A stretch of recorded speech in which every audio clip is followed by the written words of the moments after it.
श्री राधे। राधा चरित्र कथा का ये भाग 8 है। इससे पहले हमने श्री राधा चरित्र कथा के 7 भाग बना दिए हैं। रिक्वेस्ट है हमारा, आप प्ले लिस्ट में से राधा चरित्र को सुने और भाग 1 से सुनिएगा। देखिए, जब तक आप भाग 1 से नहीं सुनेंगे तो श्री राधा चरित्र को संपूर्ण सुनने का ना तो आपको पुण्य प्राप्त होगा, और संग में राधा चरित्र का क्या अर्थ है, क्या श्री जी की कृपा है, वो सारी लीला जो काफी गोपनीय, काफी गुप्त लीला है, वो भागवत से ही स्टार्ट हुई है। तो इसलिए आप भागवत से सुने। देखिए, जितना पुण्य भागवत जी को कराने पर मिलता है या फिर सुनने पर मिलता है, आई थिंक बहुत ही ज्यादा आपको फायदा मिलेगा श्री राधा चरित्र सुनने मात्र से। देखो, भागवत जी आई थिंक सब लोग सुनने के अनिवार्य हो जाते हैं, क्योंकि कृष्ण भगवान की कृपा से भागवत जी को आप सुन सकते हैं। यदि यहाँ पर आप बात करेंगे श्री राधा चरित्र की, तो गिने चुने बहुत सेलेक्टेड सखा सखी होंगे जिनको श्री जी बिल्कुल, ये कहते हैं ना, जैसे निजी महल में बहुत कम लोग जा पाते हैं या भक्त जा पाते हैं, जो श्री जी के बहुत प्यारे होते हैं वही बरसाना आ पाते हैं। ऐसे ही जो बहुत ज्यादा प्रिय हो गए श्री जी के, वही ये श्री राधा चरित्र श्रवण कर पाएगा। कल की कथा में हमने बताया था जो कुंज लीला थी, कुंज लीला में क्या होता है, एक बार श्री कृष्ण भगवान ने अपना ही सुंदर सा श्रृंगार किया था। उस श्रृंगार करने के उपरांत जैसे ही कृष्ण भगवान गोपियों के पास आते हैं, सखियों के सामने आते हैं, तो जो सखिया होती है वो उनसे मुख अपना फेर लेती है, यानी घूंघट कर लेती है, ठाकुर जी को नहीं देखती। उसका अर्थ ये था क्योंकि ठाकुर जी अभी अमनिया थे। अमनिया होने के नाते ठाकुर जी को सखियों ने निहारा भी नहीं। अमनिया का अर्थ होता है, मतलब जैसे हमारी किशोरी जी है। अब अमनिया एक तरीके से आप ऐसे भी रिलेट कर सकते हैं, जैसे आपने घर में रोटी बनाई, पहले तो वो रोटी है, और जब आप ठाकुर जी को खिला दोगे क्या बन जाएगा, वो प्रसादी।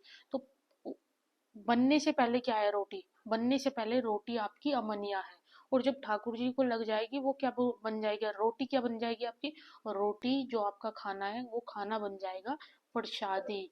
तो इसको अमनिया बोला जाता है, यानी पहले ठाकुर जी अमनिया है, अभी ठाकुर जी ने अपना जो रसपान है अपने रूप रंग का, वो किशोरी जी को नहीं कराया।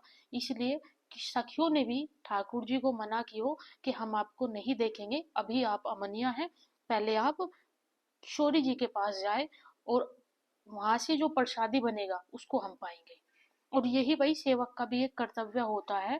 इसलिए कहा जाता है कि प्रत्येक व्यक्ति को, जिनके घर में ठाकुर जी विराजे हैं, किशोरी जी विराजे हैं, आपको घर में जो भी बनाओ, घर में जो भी वस्तु लाओ, चाहे छोटी से छोटी वस्तु क्यों ना हो, यहाँ तक कि आप एक माचिस ही क्यों ना लेकर के आ रहे हो, वो भी ठाकुर जी को अर्पण करो पहले, उसके उपरांत उसका आप प्रयोग करें। तो ठाकुर जी चले जाते हैं बरसाना, और बरसाना से वापस प्रसादी आते हैं ठाकुर जी, क्योंकि अपने रूप रंग का जो रस है वो किशोरी जी को कराया, वहां से अमनिया हो क्या हो बन गया प्रसाद। ठाकुर जी अब प्रसाद को पा रही है, खुश होकर के सबन सकिया, और खूब ठाकुर जी की बड़ाई कर रही है। बताया जाता है कि आज का जो प्रसंग होगा, आज के प्रसंग में हम आपको बताएंगे कि जो राधा रानी थी और जो हमारे कृष्ण भगवान थे, जब उनका मिलन नहीं हो पाता था, मतलब ठाकुर जी के मन के अंदर भी बहुत ज्यादा उत्कंठा, लालसा रहती थी श्री किशोरी जी से मिलने की, और इधर से किशोरी जी के भी मिलने की ज्यादा लालसा रहती थी, ठाकुर जी से मिलना चाहती थी। तो इस भाव को सखिया समझ जाती थी हमेशा। तो जब ठाकुर जी को किशोरी जी से मिलना होता था या फिर किशोरी जी को ठाकुर जी से मिलना होता था, चल तो मन में रहा होता था, मतलब ठाकुर जी के अपने मन में चल रही है ये बात, और श्री जी जो है वो उनके मन में चल रही है गुप्त तरीके से, बोला किसी को नहीं है, लेकिन ये जो बात है, ये बात समझ आती है सबन सखियों को। तो इस भाव को तुरंत सखिया समझ जाती है, तो वो कैसे दर्शन कराती है श्याम सुंदर को किशोरी जी का, और किशोरी जी को श्याम सुंदर का। बताया कि फिर सखिया विचार करेगी आपस में, और एक सखी नंदगांव, एक सखी को नंदगांव भेजा गया। नंदगांव भेजा गया, नंदगांव जाकर के सखी जी को देखे, मतलब जो सखी जी है वो जाकर के ठाकुर जी को देखेगी। क्योंकि इधर से जो किशोरी जी है उनके मन में उत्कंठा आ रही है ठाकुर जी से मिलने की, और इधर से ठाकुर जी के भी मन में है, लेकिन मिलवाएगी सखिया तो इसलिए जो नंदगांव में से एक सखी होगी, एक सखी सीधा नंदगांव आएगी। अब नंदगांव आकर के सखी देखेगी कि ठाकुर जी कहाँ है। नंदगांव जाकर के सखिया खुद देखेगी कि ये ठाकुर जी, क्योंकि ठाकुर जी ऐसा नहीं है नंदगांव में आपको एक ही स्थान पे मिल जाएंगे, नंद महल में मिलेंगे। कभी भी ठाकुर जी एक स्थान पर टिक करके नहीं रहते, यहाँ से वहां, वहां से यहाँ, ऐसे ठाकुर जी घूमते ही रहते हैं। बताया कि वहाँ की एक एक श्रृंगार को बड़े प्रेम से देखेगी और आंखों में, देखो ध्यान से समझना, बहुत सुंदर बात है कि एक सखी आएगी नंदगांव, और नंदगांव आकर के वो ठाकुर जी जैसे ही श्रृंगार कर रहे होगे, जो भी कर रहे होगे, उसको बड़े प्रेम पूर्वक एक एक झलक को अपनी आंखों में बिठाएगी।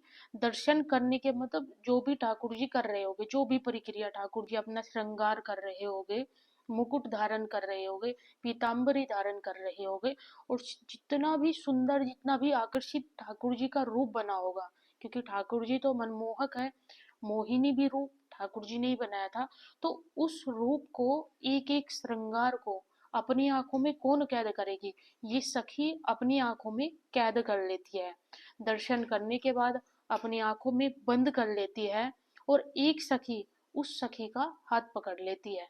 मतलब दो सखियां आएगी, एक सखी तो ठाकुर जी को निहारती रहेगी, उनका श्रृंगार देखेगी, कैसे पीताम्बरी धारण किया, कैसे मुकुट धारण किया, कैसी सुंदर काजल लगाई ठाकुर जी ने आंखों में, नेत्रों में।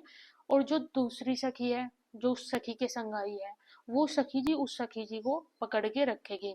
बताया जाता है उस सखी को हाथ पकड़ कर के दूसरी सखी बरसाना लेकर के जाती है, और फिर वह सखी बरसाना आकर के, जिस सखी ने अपने नेत्रों में ये सारी दृश्य भरा था, ठाकुर जी का रसपान किया था अपने नेत्रों के द्वारा कि ठाकुर जी ने कितना सुंदर रूप धारण किया आज, उसको अपने नेत्रों में भर लिया था।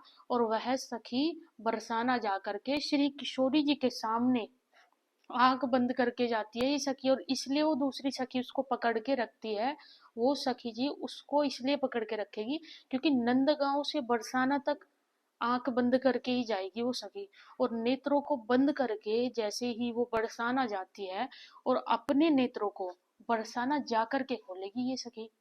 अब वो दूसरी सखी उस सखी को पकड़ के लेकर के जा रही है बरसाना, और बरसाना जा करके श्री किशोरी जी के सामने जाकर के अपनी दृष्टि को सखी ने खोल दिया।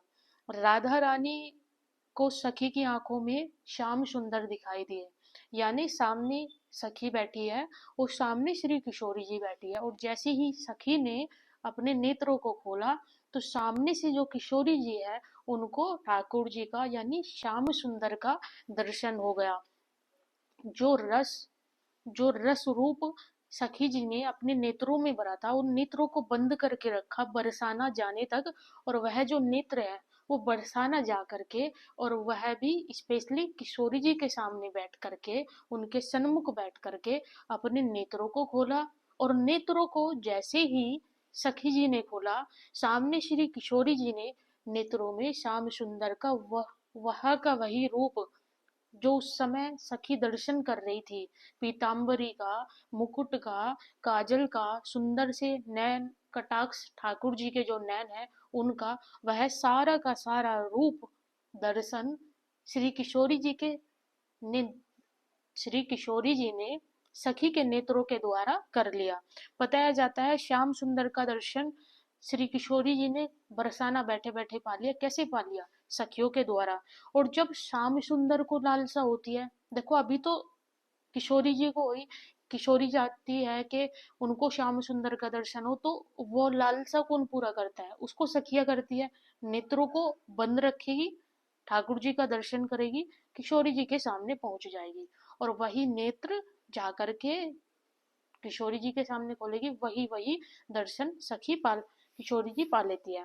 और जब श्याम सुंदर का मन होता है, अब श्याम सुंदर का भी मन होता है कि वो भी किशोरी जी का दर्शन करे, बरसाना जाए, लेकिन श्याम सुंदर बरसाना नहीं जा सकते और बरसाना जा करके श्री किशोरी जी का दर्शन नहीं पा सकते। अब ठाकुर जी के तो मन में लालसा है कि वो किशोरी जी का दर्शन करे, तो कैसे वो दर्शन कर पाएंगे, ये हम नेक्स्ट पार्ट में बताएंगे आपको। राधा चरित्र आपको कैसा लग रहा है प्लीज कमेंट्स में बताएं, और वीडियो को ज्यादा से ज्यादा आप शेयर करें।